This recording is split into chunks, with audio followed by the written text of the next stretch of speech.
Der Feinripp Adventskalender. Schlechte Witze, arg gequält. Da kann ich jetzt schlecht einen Saarländer einbauen, aber vielleicht der Alex. Oder der Batman. Oder der Batman? Mensch, der Batman? Ja. Okay, alles klar. Herr Batman, Herr Batman. Nee, okay. Also der Batman. Nächste Geschichte hier aus dem Buch handelt von Batman. Kommt der Batman zum Arzt. Herr Doktor, Herr Doktor. Sind Sie Saarländer? Wo jetzt? Hätten Sie jetzt auch noch nichts wollen?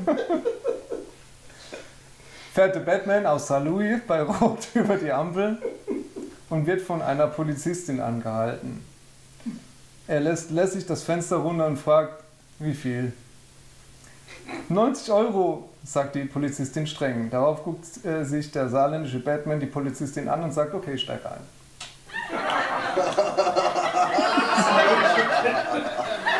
Das ist doch scheiße, das macht überhaupt keinen Sinn. Komm mal vor die Palim, Palim. Christoph, was das ist ein Trost, das ist egal, wie es wäre eh nicht besser geworden. Hast recht.